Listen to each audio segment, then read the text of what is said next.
Hi, I'm Mr. Cupcake, and welcome to a review of Miniature Building Authority's Castle 1 Kickstarter. As they go into the final days of their Castle 2 Kickstarter, I thought it would be a perfect opportunity to go back and show what they delivered and offered in their first Castle Kickstarter, which I was fortunate enough to back. It was a great experience. They delivered on time. Technically not accurate, they actually delivered early, so I don't anticipate they're going to have any problems fulfilling this Kickstarter as well. It's already funded. They're knocking out stretch goals right now, so that's kind of the purpose of this video, is to encourage people to back this Kickstarter. They've done a fantastic job so far. I'm really looking forward to seeing the products. So without further ado, let's take a tour of the castle. So this is the small castle pledge level, and it's basically the same thing as they did for Castle 1 Kickstarter. With the minor exceptions, they're also throwing in a lean-to this time around, which I don't have one of the lean-tos that they're including, but it is pre-painted, and going by everything else, I'm sure it's fantastic quality. So what it comes with is your 4 towers, 4 regular walls, 1 sally port, or the Craig's Gate, and then the Gatehouse, and also a set of stairs. A couple things to point out would be the detailing on the Craig's Gate. You can see up on top they've got the murder holes, kind of, they're not all the way through, but there's enough that you can see the impression of them, as well as the full detailed interior. You can see down there with the doors folded back already on the inside doors, and then the outside doors are they're modeled closed. For the towers, you'll see they're standard 45 or 90 degree towers. The doors are modeled. The top is removable. You can see that they have the hatch detailed there, and then on the inside you should be able to see that they got the door, the outline of the door going either way out onto the walls. The Gatehouse is also fully detailed. Top, you have the barrel built in, which is great because it gives you something to hold on to remove the lid. You have the portless lift, and then all 3 of the doors slide out, as you saw in the intro, and they're individually detailed. And on the inside, of course, you have the impressions of the doors that move out onto the walls, and then you have the murder holes here as well.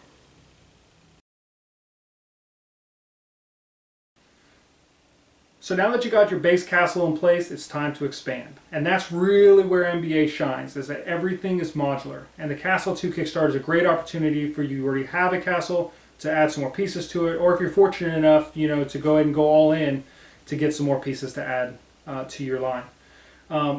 You can see here I've added several pieces since the last Kickstarter, including some standouts. So you got the D tower here. You have the Barracks, which is an integrated building. There's a few more in the Castle 2 Kickstarter, including a last chance to get your hands on the Great Hall, which is a very dramatic piece. And then, of course, you have the Keep, which is also a last chance in the Castle 2 Kickstarter, so I highly encourage you to take a look at this as well. And all of these work together. As you can see, you can mix and match and everything like that. So let's take a closer look at one of the integrated buildings. This is the Barracks. I picked it up fairly recently here.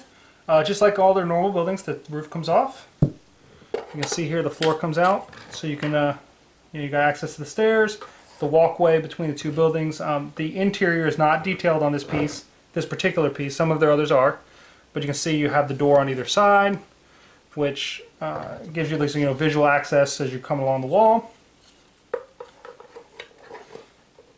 And of course, you have the access windows, and then the murder holes down again, like in some of their other buildings, for the defenders to attack from. Another piece that I'm really a big fan of, that we use to great effect in the our Lions and Leopards event, is the broken wall. So if you have this fellow over here and he's battering down the wall, you can either use it as an in-game swap out. Okay, the wall is destroyed, so now you can replace it with a breach, like so. So now the enemy forces can maneuver through the breach and put a good King Henry V charge in there and go once more into the breach with all those band of brothers. So That's a really good piece to use. You can also use it obviously to expand your castle's footprint if you want to start the scenario with breaches already in the wall, which is something we also did in our Lions and Leopards event. Here's a closer look at the keep. I believe MBA has a better video than I'll probably be able to show you. But you can see that it's a very dramatic piece. You can see the scale to the miniature. They've got the double doors down here with a single door. This whole back section comes off, and you can get to the interior detail. Now, in gameplay, I found it was a little bit much to try to get these in and out and all that, so I kind of set them off to the side, which is no problem. So you just set them off to the side, have them maybe at a side table or off to the edge of the battlefield, and you can maneuver your troops up and down the floors. It is a beautiful interior piece, especially this lower floor where you can see it's got the hallway down the middle. All the flagstone is detailed, all the inside of the walls are detailed, even the floorboards are detailed. So it's a beautiful, beautiful dramatic piece. You got the multi-layered roof, the double chimneys, a whole 9 yards, all the arrow slits, and of course the double doors down here are also removable just as the doors on the back are. So one of the upcoming stretch goals, which will hopefully be unlocked by the time you watch this, is the stick-on doors. And this is why I think this is one of the coolest little add-ons. If you have a situation where you want to run your wall, say for example, up against your keep, your defenders have no way of getting inside, you just be able to stick on a door, put a little like soft tack there. Obviously theirs version is going to be painted, but voila, now you can get into the keep. On top of all the fun stuff like towers and walls and keeps, they also offer a lot of interior detail pieces. For example, their lean-to set, which are like miniature versions of their buildings with removable roofs, pre-painted, as well as direct terrain, which you can paint and assemble yourself. And I'm by no means a expert modeler or painter, but I had no trouble taking care of these guys. They assembled really well. They're really good casts. A lot of good enough detail to really be easy to paint and look good on the table, but not be too challenging. As well as I added this piece of wood, so too easy to model, and it really kind of can make the inside of the castle really dress it up quite a bit.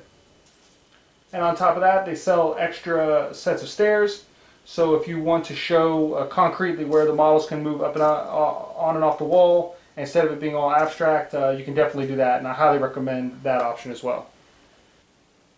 So in regards to modularities, one thing you want to consider if you're concerned that your castle is going to be too small, you're not going to have enough pieces to really do a lot with, is that you don't necessarily have to pick the entire castle.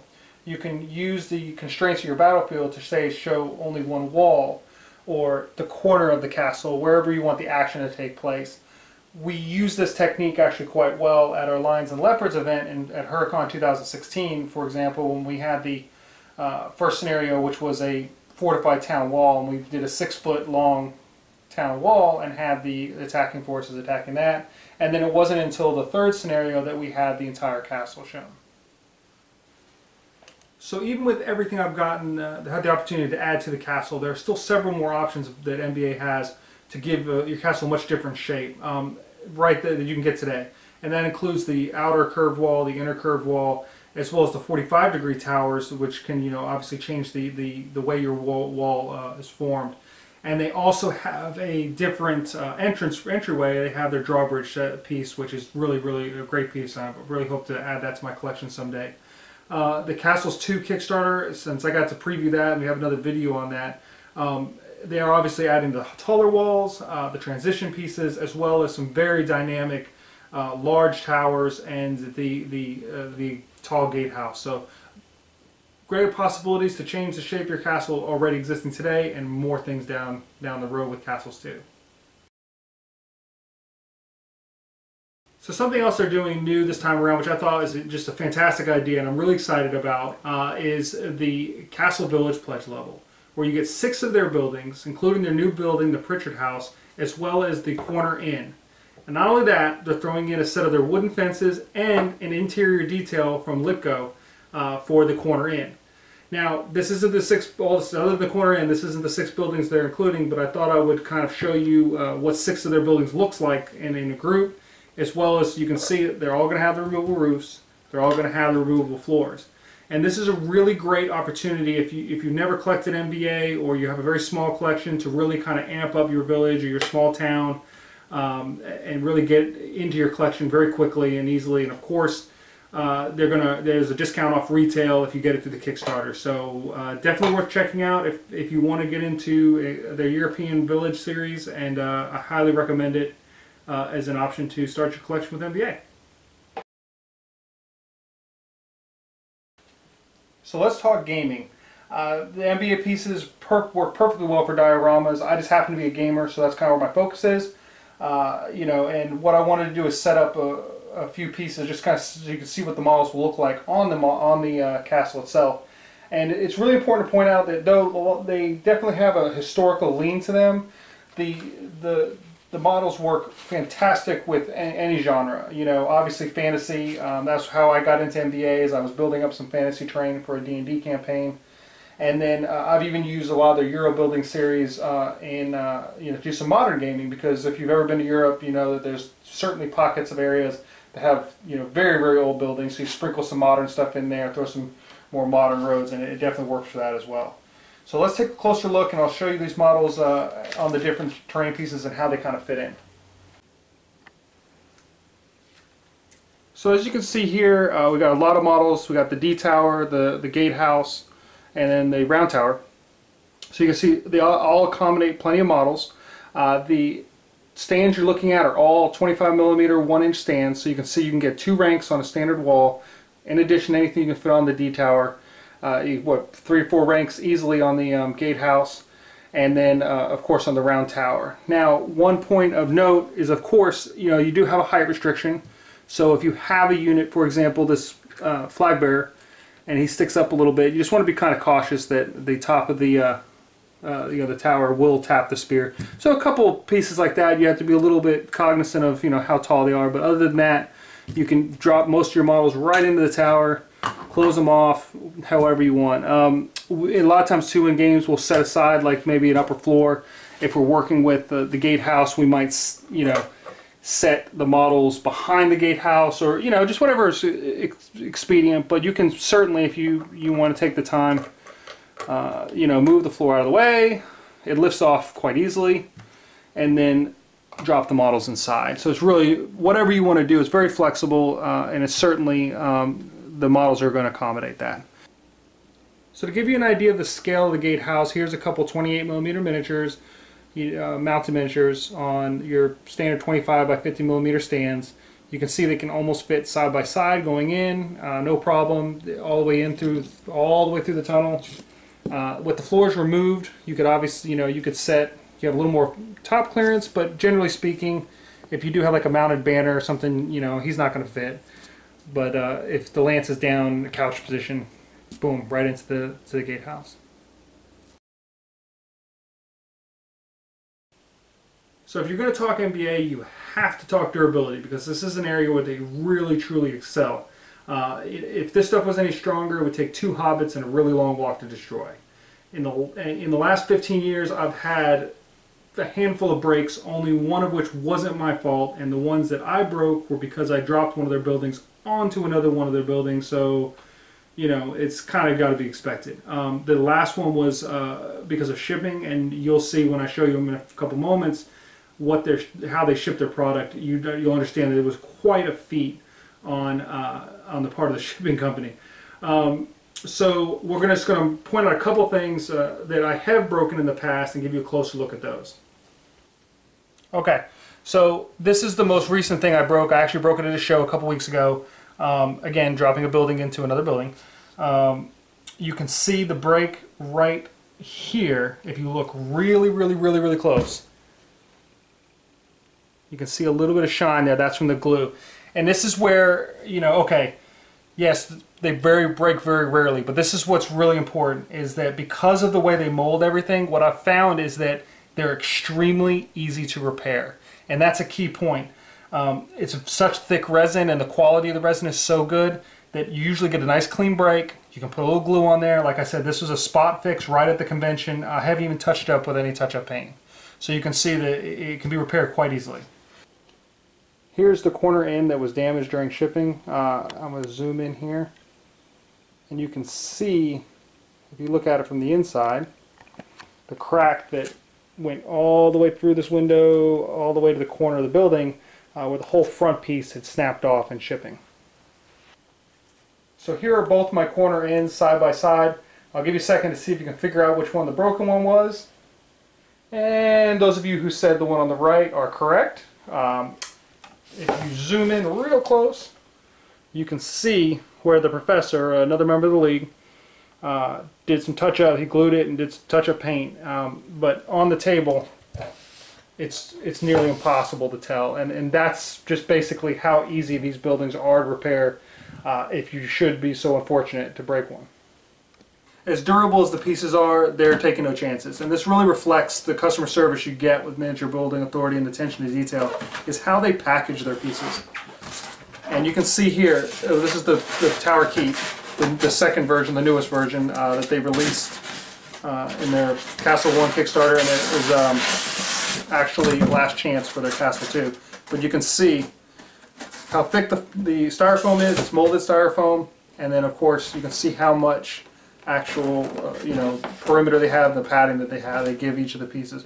I actually do not throw a single box away when I buy an MBA piece, because I found that the boxes are, you can reuse them again if you have to move, or if you go into a convention, you really want to make sure that all of your buildings stay safe. Great reusability, and then you can be sure that they're going to be safe. So that's our review of Miniature Building Authority's Castle 1 Kickstarter in honor of Castle 2 Kickstarter going on right now. I encourage everyone to go on over there, give it a look, and really consider backing it, if for no other reason than it opens up stretch goals for me. But also because they're a great group of people over there with a fantastic product to offer, and they've given us some really good options if you want to start your MBA collection and really make a great looking table. They've made it easy for you with this Kickstarter. So thank you all very much for watching. Don't forget to hit that like and subscribe. It really helps us out here at the JDO. And until next time, game well. Game very well.